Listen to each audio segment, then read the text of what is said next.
Did you see that? No, seriously, did you see that? Surely you did, as it spread all over the world. But we'll tell you anyway, in case you somehow still don't know. Cristiano Ronaldo casually came to the press conference before the opening match of the Portugal national team at the Euro. In the first match day, the European Brazilians played against Hungary. But things did not go so routinely. The matter is that 2 bottles of Coca-Cola were standing in front of Ronaldo. Cristiano, while looking at sweet carbonated drinks, could not resist and put them away. At the same time, the Portugal national team captain took out the bottle of plain water, eloquently saying, "That is a real water." As a result, a paradoxical situation happened. Cristiano blasted the front pages of the world media without even playing the Euro matches. By the way, Cristiano also set a sort of trend. Did you see how Pogba removed the bottle of Heineken? But let's get back to the main topics of today's release. So, why does Ronaldo hate Coca-Cola? Is it true that after this incident the company began to incur crazy losses? And what was the answer from Coca-Cola representatives? Watch this video to the end and then you will get to know everything. Let's get going! The video with Ronaldo and Coca-Cola gained tremendous virality all over the world in a matter of minutes. We all began to share the video with our friends, and thus the whole world, led by Cristiano Ronaldo, made an amazing Coca-Cola anti-advertising. The media began to publish unbelievable and shocking information. It turns out that Ronaldo, with one motion of hand, damaged the US giant in the amount of $4 billion. Each of his movements makes a difference in this world, assures the authors who have replicated this information. Ronaldo's actions affected not only the image, but also the financial position of Coca-Cola. Ronaldo was probably not aware of the large financial consequences his actions would have. According to Marca, Coca-Cola shares were worth $56.1 per share at the time of the opening of the stock market in Europe.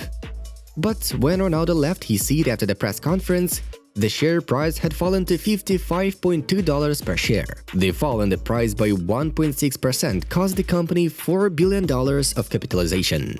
But don't hurry to share this information to your friends. In fact, Marca, like many other media sources, was grossly mistaken. The fact is that exactly on Monday, June 14th, there was an ex-dividend day for Coca-Cola shares. Every quarter, 4 times a year, Coca-Cola pays dividends to shareholders. In other words, it shares the profits. To receive the June dividend, $0.42, you had to have a Coca-Cola share by June 11th. And June 14th is the first day when the company shares were traded without included value of the next dividend. To put it another way, the value of a share falls give or take by the size of the dividend. That is, on June 14th, the fall in Coca-Cola shares was planned. This was a normal market process. Coca-Cola could not help but react to such an event.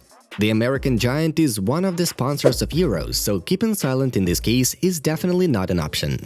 Everyone has the right to their drink preferences. Players are offered water alongside Coca-Cola and Coca-Cola Zero Sugar on arrival at our press conferences, a company spokesman said. You really can't argue with such comments. Drinking or not drinking cola is our business only. In this story, Ronaldo versus Coca-Cola, many fans supported Cristiano's views and praised the Portuguese for promoting a healthy lifestyle. But the most attentive and meticulous football fans and observers remember the Portuguese for his not the most thoughtful steps taken when he was young. How hypocritical can you be, Cristiano? Ronaldo now equals drink water, save health. And many other banter comments we found under the video Coca-Cola by Cristiano Ronaldo, an advertisement for the 2006 World Cup, which was intended for the Asian market. CR7 was definitely not against Coca-Cola back then. However, in all fairness, it is worth saying that Ronaldo was only at the start of his great football career. He was only 21. Just a young kid who reached the fame and big money. He was also not a father yet. Now Cristiano looks at many things completely differently, compared to the Coca-Cola lover he was in 2006. Cristiano Ronaldo also advertised other drinks. For example, in 2009, the Portuguese became the hero of a campaign for Extra Joss, an Indonesian energy drink. Fortunately, these are all things of the past, which may bring interest only in the context of how a person can change preferences throughout life. What is the real reason for Ronaldo's disgust at Coca-Cola? The first and most important one is that Coca-Cola can in no way be part of Cristiano's diet. Ronaldo is very demanding of himself, and this is from where his football longevity and outstanding physical shape came from. The Portuguese diet consists of 6 mini meals that include lots of fruits, vegetables, and pure protein. Cristiano is very fond of fish and chicken. As for the drinks, CR7 prefers water, juice, and sometimes wine. And what about Ronaldo's workout regime? It is just crazy. He trains 3-4 hours a day for 5 days a week. As you can guess, there is no time for drinking cola.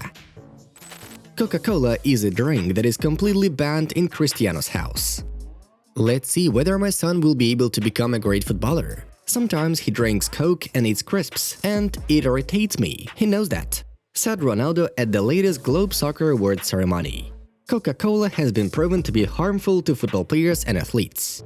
One bottle contains 10 teaspoons of added sugar, which is clearly not going to help you reach the top in sports, as the World Health Organization recommends no more than 6 teaspoons of added sugar per day. On top of that, according to British pharmacist Niraj Naik, blood sugar levels rise sharply within 20 minutes of consuming a cola, triggering a surge in insulin. Our liver then converts large amounts of sugar circulating in the body into fat. Cristiano knows all this information perfectly, and therefore he has long given up on sugary carbonated drinks. The ability to change his opinion on certain issues helped Ronaldo to build an outstanding career and perform at the top level even at the age of 36. Have you seen his brace against the Hungarian national team at Euro? That is what we are talking about. Further on, the worth of Cristiano. The most intelligent thing about the footballer is the ability to adjust. Ronaldo said, "I'm more mature now. If a player wants to play for many years, he needs to know how to adjust and adapt. And the numbers speaks for themselves. From 18 to 36, I have managed to adjust and adapt. I have always been able to win, and on a collective level part of a team that has been able to win. I have shown that the key is to adjust all along my career," said Ronaldo in a recent interview. Of course, in the ability to motivate and instruct on a healthy lifestyle, Ronaldo is an actual guru and a world idol. In this context, the decision of giving up Coke looks logical and correct. But fans who love more intricate stories have speculated that Ronaldo's distaste for Coca-Cola might have come from an incident with former Manchester United teammate Ryan Giggs. Ronaldo came once to breakfast with a Coke in his hand. Giggs pushed him on the wall and said, "Don't ever do that again," says Jan Age Fjørtoft, a former footballer and now a renowned TV expert at ESPN FC. Did Ronaldo make a choice to give up cola while playing for Manchester United? Nobody except Cristiano himself will tell us. But this story with Giggs in the title role turned out to be very interesting and really intriguing. Don't you agree? Although it still seems to us that Cristiano personally made this decision, weighing all the pros and cons. After all, we all know how smart Ronaldo is. Friends, we are down to the final conclusion. Drinking or not drinking Coca-Cola is up to you. Well, that was Inside Football. We watch football from a different angle. Have a good one, and see you in a bit.